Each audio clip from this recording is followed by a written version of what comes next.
Welcome to Teaching Truth.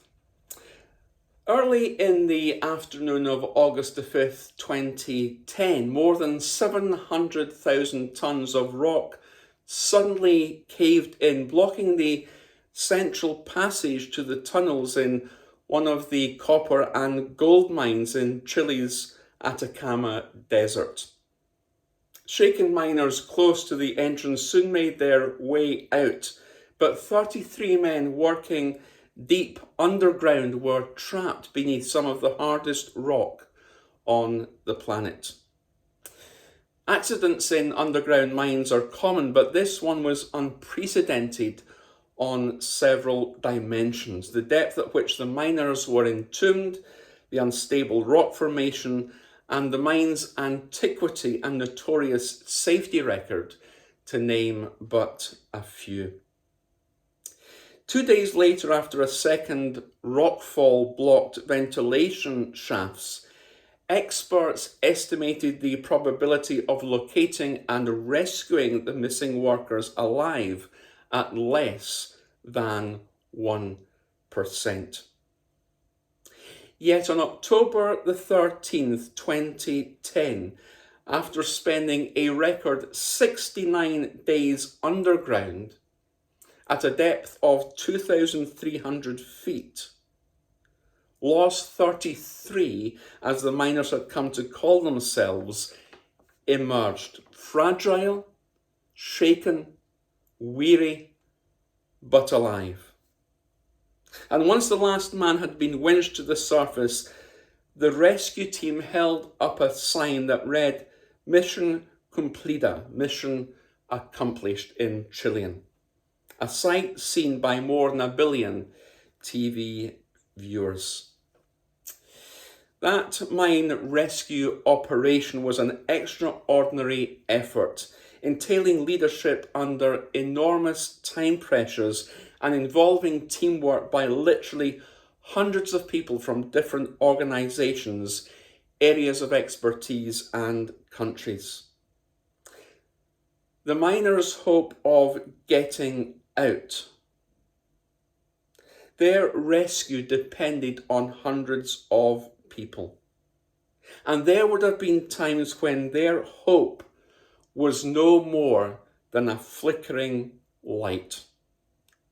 Yet they placed their hope in their rescuers.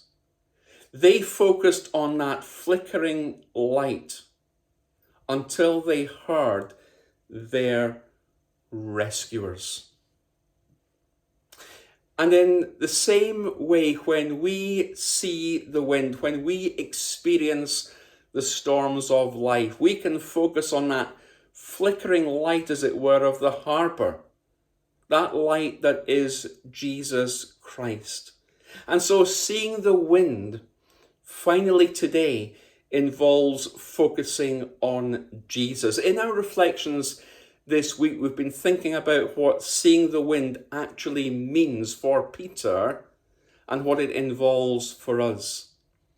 And we've considered the fact that seeing the wind involves facing the storm. Seeing the wind involves finding meaning in the storm. Seeing the wind involves faltering given our humanity. Seeing the wind involves forgetting the boat that we're in, forgetting the safe place. And seeing the wind today means and involves focusing on Jesus. You see, when Peter stepped out of the boat, when he began to see the wind and feel the wind, and when he began to sink, immediately in those moments, his focus was not so much on the wind and the waves and the rain.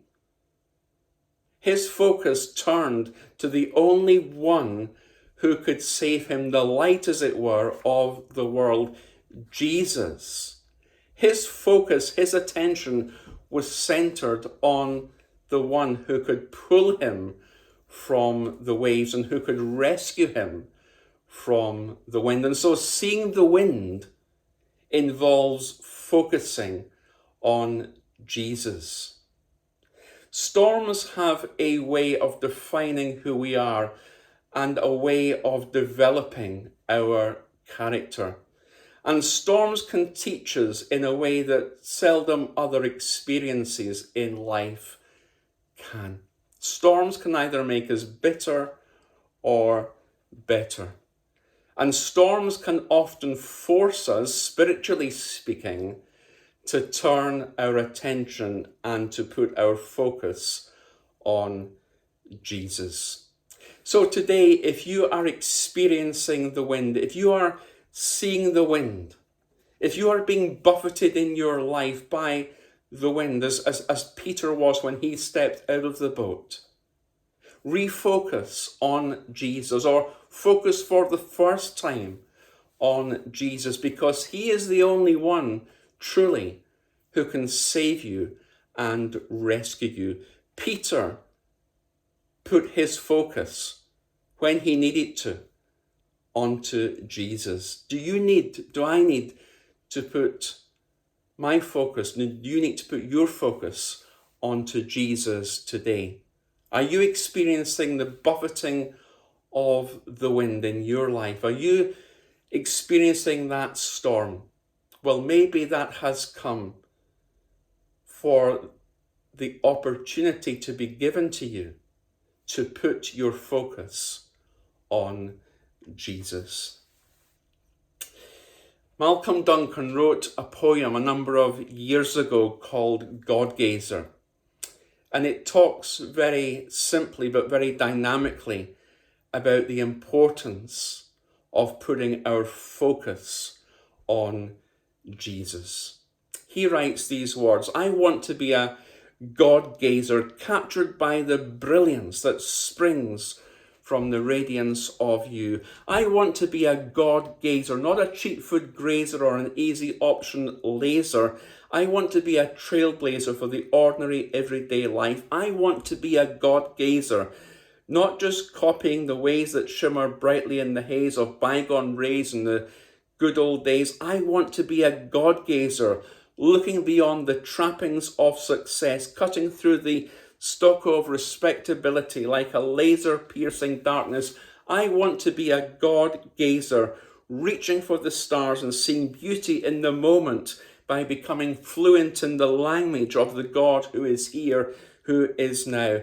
I want to be a God gazer until my imagination is saturated, my thirst is sated, my passion is stirred, until my intellect is stretched as far as it can be, until my yearning yearns for others to be free. I want to be a God gazer, not a meetings manager or a people's pleaser or a tea and sympathy vicar, not a leadership trainer, not just a speaker, but a seeker. I want to be a God gazer, and for a moment I want God to gaze through me. I want others to see his eyes, heart, mind and love above everything else in me. I want to be a God gazer, captured by the brilliance that springs from the radiance of you. That was probably true of Peter when he gazed upon the face of Jesus as Jesus rescued him. He would have been captured by the brilliance of that moment that sprung from the radiance of the only one who could rescue him, because he put his focus on Jesus. May we be like Peter, who despite the storms of life, despite seeing the wind and being buffeted by the wind, may we be those people who would put our focus on Jesus, upon his word. May it be true of us that we would be God gazers, captured, as Malcolm Duncan wrote, captured by the brilliance that springs from the radiance of you. Peter was captivated and captured by the brilliance of Jesus. May we today, as we focus our lives, our attention, our direction on Jesus, be captured by his brilliance, because he is the light, the shining light, the only one who can rescue us. And he will do that when we put, like Peter, our focus on him. God bless you.